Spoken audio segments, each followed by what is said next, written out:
Hello, once again, dear listeners, and welcome to another edition of the Jewish Homesteading Project. This is episode number 3 in our audio shows list. Today we'll be talking about Pesach and homesteading.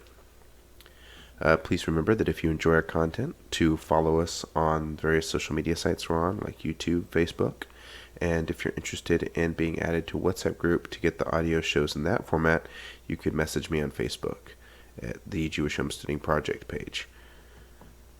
So getting right into it today, we're going to talk about Pesach and what it has to do with homesteading. And during Pesach, a lot of us, obviously are having a big transitional time. We're cleaning for chametz, we're switching over our kitchens, we're making all different sorts of food, doing a lot of things with food. And through this, we end up making a lot of our own foods. I know now we've come a long way. I remember from when I was a kid, and I'm sure older people remember from when they were younger, about how few Pesach items were really around. There really wasn't much at all. You could get some gefilte fish in a jar with that, gelatinous stuff. You could get matzah, you could get wine, you could get certain things. Manischewitz had macaroons or whatever, but there wasn't a whole lot of Pesach stuff like there is now, and a lot of us made our own things. We did a lot of our own cooking.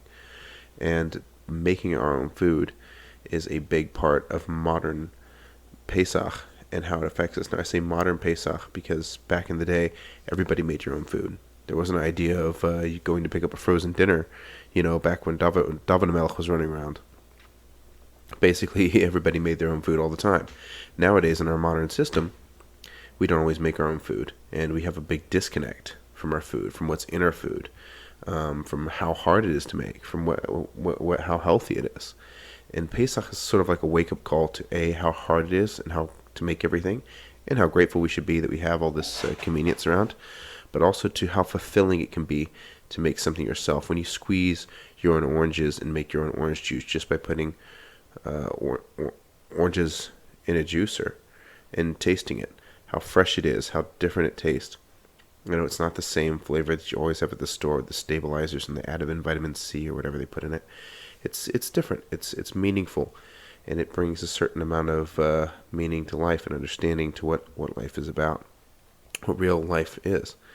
And that's a great thing. Being in touch with our food, knowing where our food comes from, knowing how to make food, being responsible for our own health and our choices that we make in food. Those are all great things that Pesach brings to the forefront to remind us in this, highly sophisticated future world we live in, exactly what the real important things are and what the source of our nourishment a lot of times is. Of course, there are groups in Frumkeit that take this to different degrees. We have, the average Sephardi guy who, does eat certain things, but really, honestly, this day and age has a lot of options and doesn't have to make a lot of stuff themselves, especially if you're eating kidneys.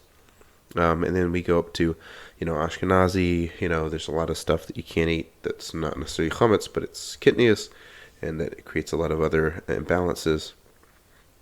You end up doing more and more work on your own end, and you have sort of the more, we don't mish, we're not going to eat at anybody else's house, we're going to, make all of our own stuff, level all the way down to even Chabad levels where we're peeling our vegetables, we're boiling our sugar beforehand, we grind our own coffee. And I'm not a huge fan of the super, super strict levels of Pesach keeping. They're not that easy, and more power to everybody who does them. It's a big decision and choice that you're making for a mitzvah, which is great, as long as it doesn't drive you crazy. But I think it's really cool when people do that much stuff themselves. I remember being around Chabad people and seeing them get ready and seeing them do things like, just buying a huge, vast amount of vegetables, of potatoes and these things, and sometimes doing a lot of things by hand because they may not necessarily have the exact machinery because you couldn't always afford this blender and that processor and these other things. I mean, Pesach is the do-it-yourself Jewish food time. It's DIY Jewish food, and Chabad and some other groups really take that to the ultimate level when they do things like making pre-checking their own sugar and stuff. So I think it's really cool that those sort of skills of food production that nowadays we wouldn't think of, like, oh, well, why do you need to, do this or that, or why do you need to do these extra steps? We can buy things that are already pre-prepared in all these other ways. We have machines that assist us in all this. There's a certain resiliency that comes from knowing that you can do all these things yourselves. And a big part of homesteading is self-reliance and resiliency. So the fact that we can do all these things ourselves, and the fact that this is something that we know is achievable, even if it's hard, even if it's not necessarily fun, is a great thing that we can pull out of our Pesach prep. Making things from scratch is huge. On the homestead, people didn't have access to all these things. They don't have access. They can't just run down to the local Walmart and pick up a bunch of food mixes. They've really got to think. They really got to plan. They actually have to work from real recipes. A lot of people still do that nowadays. But the idea of the Pesach schleps all of Yiddishkeit back into this more fundamental level of like, hey, we're doing a lot more, having a lot more involved in our food, I think is really great. Let's talk about prepping, being the idea of preparing for problems. Before we talked about in our last show about blackouts and about the lack of energy and various things that we might be able to do for that. Well, prepping takes many different forms. One of them is food prepping. Food insecurity is always cited in these various government statements as though being X amount of problematic in the country, or this percentage of people or don't have food security. Well, food security is basically the idea of knowing where your next meal is going to come from. Saying, yeah, I'm secure in the fact that I know I'll have something to eat tomorrow. Whether I'm going to go pick up, McDonald's, or whether I'm going to, go down to the store and buy food, or whether there's food in my house. The idea that generally in the country that people have a certain amount of food security. Well, food security in its actual ultimate form is you knowing you have food. That's accomplished by having food. So, for instance, if you go down to the store and you buy food for the week, you have food security for that week because you know I bought everything for that week. If you can't get down to the store that week and you don't have any food left in your house, you don't have food security for that week. Well, part of prepping is food prepping and prepping with food. And that leads us to the big problem on Pesach of chametz. Yes, chametz. I know, I said it. It's okay. It's after Pesach. All the PTSD, I'm sure, is worn down on that issue. But a lot of people really like to not hang on to a lot of food. They like to not sell everything. They like to try to get rid of a lot of stuff. I remember seeing guys bringing 6 packs of beer and throwing them out at Sreifas Chametz, which to me was like ridiculous. I'm like, yo, how could you come here sober? Just drink that. But some people really like the idea of cutting out as much chametz as they can and not really selling. So for those of us that sell, ba'av rabba, b'tuv levov without any problem, that's great. We can have our preps, chametz stick or whatever we like, and we can just sell the daylights out of them and then have them back right afterwards. But even for people like that, the question arises, what do we have prepped for Pesach? What if there's a disaster that's not life-threatening where I can eat chametz all of a sudden? But what if there's a situation where my food situation isn't what it needs to be, and I want to have a backup plan? I want to have something just in case. Well, what can we do? Well, we can always fall back on our old tried and true a tuna, as I love to talk about tuna fish. We can always have tuna in a can. That's always a great situation, at least if you can stand it. I've also noticed there's canned salmon that's kosher Pesach now that people can pick up. And, there's a lot of dried fruit. There's a lot of nuts for the people that eat different sorts of nuts. There's a lot of options for having a couple extra things around. I even saw beef jerky kosher Pesach in the store this year. So, although that jerky wasn't super nourishing and it's incredibly expensive, but the idea that it's being done and made is great for somebody that wants to pick up a couple extra things so they have some extra food on Pesach. Normally food is a big worry on Pesach because, Jewish holidays are about food. And holidays when you can eat certain foods, those holidays tend to stress the Jews out the most, and those are Pesach and fast days. But then we come to the question of matzah. Well, you might say, Mati, what do I need prepping food for? I have so much matzah. We have oodles and oodles and oodles of matzah. We're swimming in matzah over here. In fact, the matzah balls are bouncing around in our soup in our swimming pool because there's so much matzah. Okay, great. Well, then comes the question. Is matzah the ultimate Jewish prepping food? Is it the Jewish prepping food? And I think the answer is yes and no. Yes, on the one hand, matzah is the stereotypical Jewish prepping food. It's hard as a rock. It's literally a cracker, like bread. It doesn't really go bad. It can kind of go stale, but it doesn't really go bad. Like you have to get it wet or something to really ruin it. It would really still be edible. The problem with matzah is it's not super nutritious. It's basically just flour and water. There aren't other nutrients. There aren't other vitamins. There are other things like that. It'll give you back some calories. That's for sure. We all learned that over the course of Pesach. Matzah can. You'd think we'd all lose weight. Yeah, matzah can give you calories. But as far as being a nutritious food, matzah needs to be supplemented with something else. So having matzah as a backup, having matzah as part of your regular year-round preps is a great idea. I mean, I love matzah as a Shabbos challah prep. Like what happens if you're supposed to go over to the Feinsteins for Shabbos day, and you wake up and Friday, a couple people in the family aren't feeling so great, and they wake up Shabbos morning and nobody, half the family is just like, we're not going, we're not walking over there, and we don't want to get them sick, and maybe it's a COVID thing, maybe it's not. Point of the matter is, it's not happening. You're not leaving home. So if you're a good Jewish homesteader, you already have some responsibility for your own food. You already have some ideas. So you can take out your cans of tuna or some refrigerated foods or whatever it may be. You can take out your canned salmon.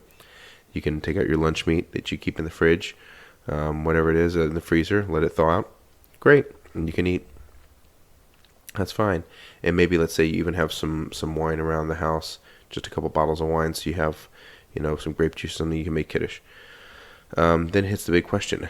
Did you make enough challah? Well, you made enough for last night when you didn't go out and eat at the Feinsteins. But did you make enough for now? Because you weren't planning on doing it here. You weren't planning on having your meal here. Maybe you made challah and even brought it over to the Feinsteins. You were going to, kind of split the duties of making the meal together. And now your challah is over there. What are you going to do? How are you going to have hametzi? How are you going to be Yitzi Yasuda? Well, instead of having to go looking for the last bagel that maybe somebody left over on the counter, instead of raiding the bread box and trying to figure out what you have that might be considered lechem mishnah, maybe just take out some of that matzah from your matzah preps. Bust out a box of matzah, take out a couple slices, and there you go. Now you've got your lechem mishnah, and that's taken care of.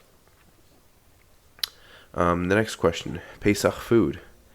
Is Pesach food in general great for prepping? Because, it's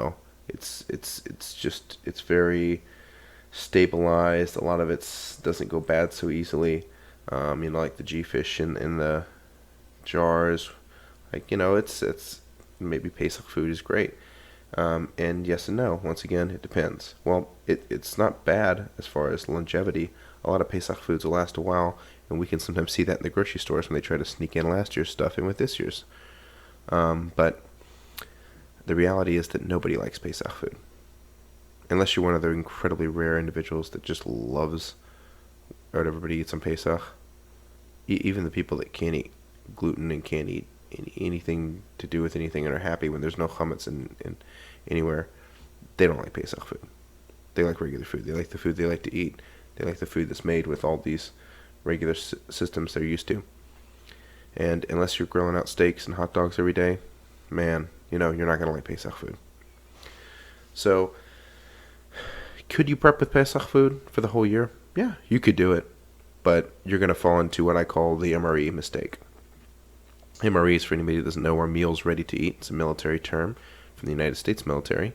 And this is the way that they made food for soldiers. They would have these meal packages that were basically ready to eat the soldiers in the field without any sort of additional help, without any cooking utensils or whatever. They could open these meals and eat them.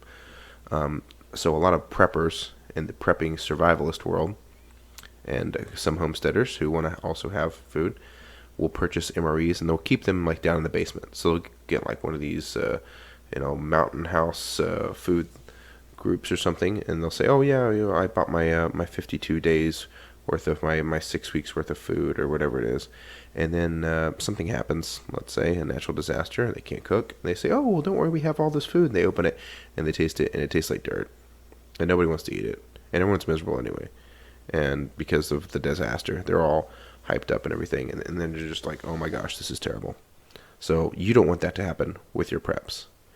So don't prep Pesach food unless you particularly love it. Yeah, macaroons might last a while, but they're not going to help out anybody's spirits when it comes to a situation where you need to fall back on them.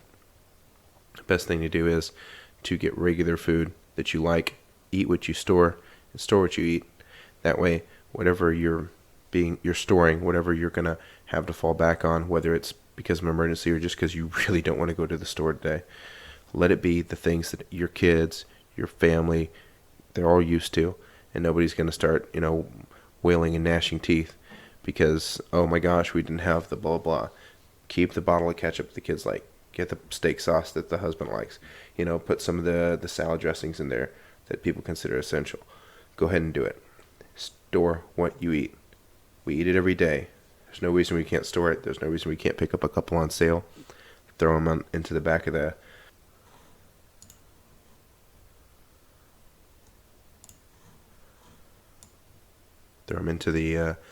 back of the pantry and just hold on to them for tomorrow or any other time we need them, and then cycle them out like a good prepper should, where you, just like the grocery store does, put the old stuff up front, put the new stuff in the back, and don't let anything go bad on the shelf. Don't let your money go to waste. After that, we have the next question, and that is prepping for Pesach. So we've covered the fact, maybe we don't want to use our Pesach food to prep the whole year round. Maybe matzah is a possible prepping food, but not the ultimate prepping food. Maybe we are going to sell our preps, maybe we aren't. And now we've come to the question of, what about Pesach? What about taking care of Pesach? What if you just want to prep? I don't need to prep for the whole, my whole life with Pesach food, but I want to have a couple things for Pesach. I want to have some emergency fallback plans. I want to have some extra in case whatever. Well, my mother actually kept a list, which I assume a lot of other people do this too, but it was a very clever idea. She kept a list in the front of her Pesach cookbook, and it had written on it everything she'd used the year before. And that way she would know, A, what to buy, and B, she could buy everything up front for Pesach. Now, not everybody can always do that. Some people have to get what they need this week for this week and next week for next week. But if someone is able to, the idea of knowing your Pesach list, knowing more or less what you use, being able to go out, get it delivered, hopefully from the grocery store so you don't have to haul it all back. But the idea of going out and getting food ahead of time, one of the ways you could prepare to do that is by having your Pesach list, writing down what you used this year, writing down what you found that you liked, what you couldn't find. And then next year you'll know what to order from farther away, ask your relatives to bring, go into town to get. That way you'll have a better idea of what's coming up and you'll be better in a position to make your preparations for Pesach. So sticking with the survivalist strain for a minute, let's move on to the Exodus from Egypt. Also another timely Pesach discussion. And I'd like to propose a quick question for the comments. Was the Exodus from Egypt the biggest bug-out event ever? Was this the greatest example of people just getting the heck out of there? At least as far as Jewish people are concerned. I'm sure there's been Jewish people that ran away in mass numbers from gigantic cities of millions of people. But is this the biggest bug-out event ever? It's definitely one of the more famous bug-out events, I would say. But it definitely appears to me that this was not a shelter-in-place situation with the Exodus. Hashem was ready to get the people out. He did not wait for things to blow over in Egypt. He didn't wait for a new pharaoh to come in or anything. His object was to get them out. As the Haggadah tells us, that it was such a deed that when Hashem took one nation from outside of another nation, meaning from within them, and totally out of them, that was a big, huge deal. So, do you think the Exodus was one of the biggest bug-out events that ever took place? Some people might think of Sukkot as the main camping holiday. I personally think that Pesach camping is very underrated, and that more people could definitely do with camping on Pesach. I mean, you basically already got sandwich food and matzah. You just need another reason to grill out. I mean, admit it. You're eating meat as much as you can anyway. So get the hot dogs, but get them up on the grill. Just do it. And we also have a biblical precedent. Of course, Yeshua, when he was leading the people into the land for the first time, actually stopped and told everybody to make Pesach in the desert. And so we had a camping out Pesach where they sit around, they did Milah, they did Pesach, they did a couple other things.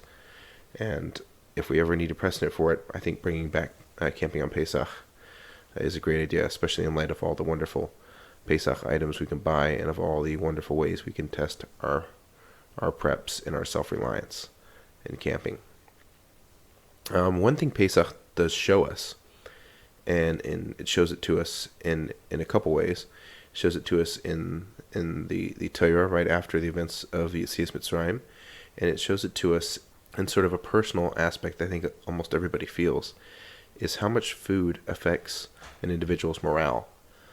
We don't think about the fact that on a daily basis we have certain systems that we're used to, certain schedules, certain orders of the way things go, and we're used to eating, meals at certain times, or another, or having certain things to eat maybe at certain times. A great example is Shabbos. A lot of people have almost the same food on Shabbos. They'll have the same idea of food. Everybody gets home from shul and they want to go eat. There's a certain regularity in that, a pattern that we get used to. And food keeps up our morale. Now, anybody that gets hangry, meaning angry from hunger, knows also about their food improving the morale. Sometimes, as the Snickers commercial says, are you mad? Just eat a Snickers. Sometimes you just need to eat something because that underlying stress of being hungry is affecting you. It's making you more irritable. It's making you, sometimes giving you a headache. Lord knows people can suffer dehydration and things from lack of water. And there's a bevy of symptoms like, chills, dizziness, a headache that come along with that should should never happen to any of us. But there is a serious concern about food and how it affects our bodies and it affects our moods and our morale. So Pesach, the holiday when everybody's always freaking out over food, we can really appreciate how important it is to keep food regular, to have backups for food, to prepare with food, and to get those sort of things rolling. And that can start next time you go to the grocery store by just going over to the sale rack and saying, hey, is this on sale? Do I eat this? Is this something I actually eat? Not something I would eat. Don't do that. Eat what you store what you eat. Say, is this something I normally eat? Oh yeah, it's on sale. Oh, the soup nuts are on sale. Oh look, they're 2 for $5. They're normally 4 a piece. Why not I get an extra one? And I'll just put it in the back. You can save money. You can have security. It doesn't have to be, you don't have to go out and rush out to the store and buy 6 months worth of food. You can say, hey, I'm going to slowly build up. I'm going to make a food journal. I'm going to think about the things that we eat. I'm going to take my list, and every time I see something on sale, oh, look, the tissue paper's on sale. Let's get another one, and I'll just keep it in the closet somewhere. All this can lead you to the sort of security that most people, unfortunately, in America don't have, of food security in your home, of knowing that you don't even have to leave the house to get something. Lord knows with Corona, how many people were like, oh man, I don't want to go to the grocery store and wait in those lines and beat some other guy over the head for, a roll of toilet paper. Well, if you got it at home, you're in a much better position. So food security affects morale. Food affects people's morale. It does it to everybody on Pesach. We know it can do it to us in any other time. Get yourself a little extra food. We also see in the Torah, it says very clearly that the people cried out right after they got out of the desert. They cried out about the water. They started complaining about the water. Later on, they start complaining that they want food. They say they keep saying, "Oh, we're going to go back to Egypt because in Egypt we had this." You have the man, you have the Slav. All these are things that show how not only people in general, but particularly Jewish people, have a thing with their food. People want their food. So get yourself some food security. Keep your morale up in any scenario, whether it be just not wanting to have to go drive to the store again for that one thing you forgot, or if it's a hit the fan scenario. Keep your situation there. Keep everything secure. Get some extra food. Work on it. Build it. Think about it. And then sell it during Pesach so you don't have to worry about anything else. For a totally different non-survivalist topic, I'd like to move on to the idea of families taking care of your family in a rural setting, and kids. Now, being someone that doesn't have kids, of course, I have tons to say about it that doesn't matter to anybody else. But I will say this, because it's in the Torah. V'yigadat levincha, and you shall tell unto your son.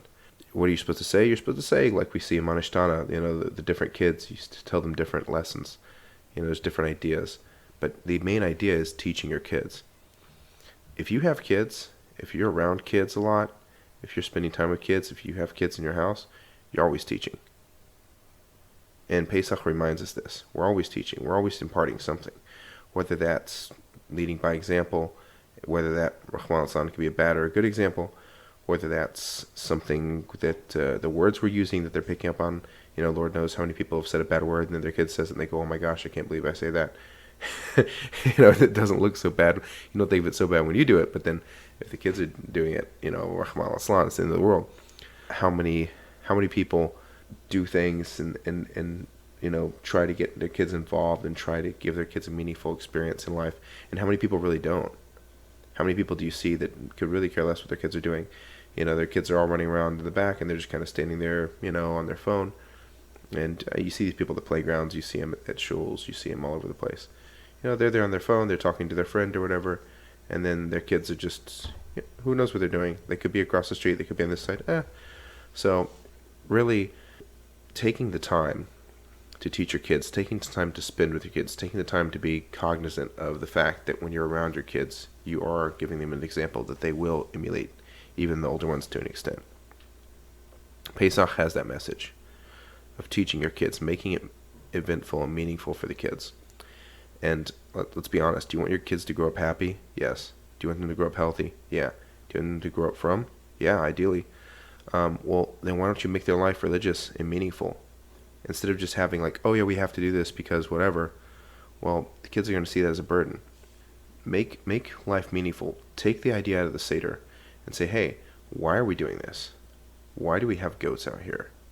Well, because we live real life. We see our animals. We see where our food comes from. We're connected. We're in touch with the things around us. It's another part. It's another part that gives things meaning. I know what this is. I know where this comes from. It's the same thing with Frumkeit. When you involve the kids in religion, when you involve them in the Torah and what you're doing, and don't neglect them, then they're not going to feel neglected. And they're going to feel that, our rituals and our mitzvahs and our way of life is something that they enjoy and want to emulate. So aside from giving them just the logical reasons and the spiritual idea of serving Hashem, why not give them the emotional experience by giving them a meaningful life? There's too many people today. There's way too many people today, especially in first world countries, who are suffering from a deep lack of meaning in their lives. They don't think they have what to live for. They don't think their life has a purpose. They think they're just floating out here on a big rock in the middle of space. Teach your kids. Teach them that Hashem cares about us. He took us out of Egypt. He cares about them. And it's not just, oh, Hashem cared about the people then. It says in the Haggadah multiple times, if we weren't brought out of Egypt, we and our children and our children's children would still be slaves to Pharaoh in Egypt. It's not just about them or what happened back then. It's also about us. All this leads up to us. We have to build off of this. We have to internalize, find meaning in this, find understanding, make something out of this. Say, we have been given a golden opportunity, and that is our lives. We can do cool things. We can have a meaningful life. It's all about choosing that meaningful life and making it meaningful for your kids. And a lot of times, for the people that themselves are struggling with a little bit of, maybe not even necessarily even meaning, but a little bit of oomph, a little bit of like sort of purpose. They want to feel purposeful. They want to feel needed. They want to feel like they're doing something. When you give your kids a good experience, I have a feeling that you're going to feel good yourself. If you know they had a good experience, and you're going to feel better about that, and you're going to have a good experience. So, v'yigadat levincha, teach to your children, let them know, give them a good experience, give you a good experience, and make everybody's lives more rich. Because when you're out by yourself, whether you're out by yourself living in the edge of nowhere, or you're living in a community that isn't a community, like some of us have, in a place where, there's Jews all around me, but I don't feel attached to anybody. I don't feel part of anything. I don't feel, like I have people that I can, be with, or a group that I can attach to. Give yourself some stability. Give yourself something to fall back on. Give yourself some inner metal. Because when your kid, or you, Hashem, or anybody, comes out in the world and they have to stand up to something, if they don't know why they believe what they believe, and they don't know why their life is purposeful and has meaning, they're going to have a bad time. They're going to search for that meaning, or they're going to try to continue without meaning, and that's often disastrous. Make it about meaning. Make it about Hashem. Make it about our purpose in the world. The world has a purpose. It's here for a reason. Hashem brought us out of Egypt. He cares about the people. He cares about the world. Impart it. Okay, our last topic for today will be the Omer. And I'm just going to mention real quick that obviously we're counting the Omer. Everybody knows count the Omer is a big thing. Did you count? Did you not count? Do you still say with a bracha? Did you stop? Did you lose your bracha? Okay. What was the Omer? The Omer was an offering. It was an offering made of wheat. Because in Israel, the growing season is a little different than it might be if you're used to the growing season in Northern America or in Europe. It's kind of switched around. They grow during the winter because their winters are mild and have rain, and they harvest at the beginning of the summer. In the summer, everything dies. So this is the Chag HaAviv, Pesach, is the time when we're moving from winter, the growing season, into summer, which is the everything dies season. So the Omer was bringing the first wheat to the Beis HaMikdash. There was a whole system of cutting, of bringing it to the Beis HaMikdash, making it into a carbon, offering it up. How does this connect to homesteading? Well, we've got in the Omer this idea of everybody was growing their own stuff on their own land. Everybody, if we look at all the mitzvahs, we got Shavuos coming up, we got the Bikurim, we've got all these mitzvahs that had to do with your land. How you farm, when you farm, what animals you can plow with, whether or not you can plant certain vegetables together. People had subsistence farming. It wasn't like today, where 90% of people live in a city, and there's a couple people running the farms out in the middle of nowhere. It was a regular thing. We know this from Purim in the Gemara, where it talks about that there's a lot of people out in the villages who they, when did they do Purim? When did they read Megillah? They actually read Megillah on Mondays and Thursdays because that was the day they came to town. So you have people that are living such an isolated life that they're not having a big Megillah reading. They're not having a 400-person Megillah reading out in their little village. They've got however many people they have. They don't have a bunch. So the Gemara tells us how they used to come in to town for Mondays and Thursdays for basically market day. And they would come in, there'd be laning, there'd be, certain days that they had the judges set up the courts and things. And they would come in on those days. And also they said, well, if these people are going to come in on the same day, who's going to take care of who's going to bring the food before Shabbos? Who's going to have the whole system set up? And the Megillah was actually kind of broken up like that. And the Gemara discusses that at length, obviously. I'm no expert on the exact system there and all the Meforshim, but it's a discussed and known thing. So the Omer is another one of these times that Judaism is very connected to the land, very connected to growing food, to agriculture, to raising up animals. Pesach, you have to think about the lamb that everybody had to take. Each household had to take a lamb. That's a lot of sheep. That's a lot of lambs. The agriculture and raising animals was a massive part of Jewish life back in the day. So we should take strength from that, knowing that homesteading is not a Jewish concept. It's a very Jewish concept. It's a very from concept. There's from people homesteaded. They still homestead. They're going to homestead. And definitely, back in the day, a lot of people did it. The Omer also brings up the idea of Yashan. And I have to make a quick little mention that when I was in high school, one of the reasons we were taught that we didn't eat Yashan was because the propensity of bugs to be in it. You could have a lot more bugs in there.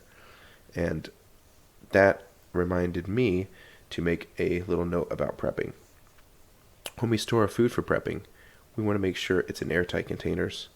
A lot of people that do it in the prepping survivalist groups, they like to use 5-gallon buckets. They like that seal food grade. They have like a gasket a lot of times. And so they'll fill up a bucket like that of rice or flour or something like, or wheat or whatever, corn, whatever they're storing.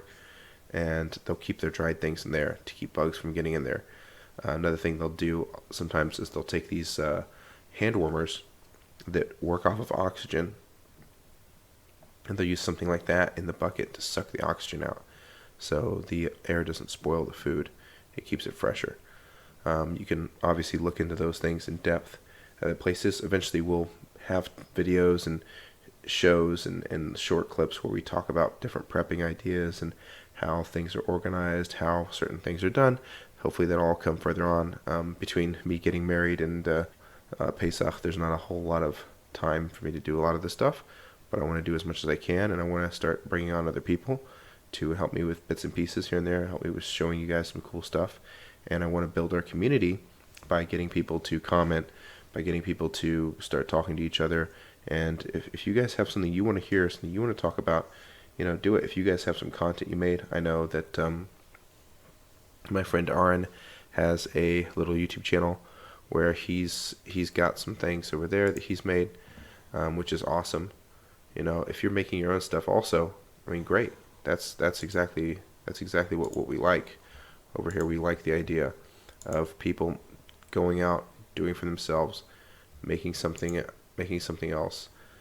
That's where we want to be. His name is Hamish Homesteader on YouTube, and he's got a couple videos, short videos up here.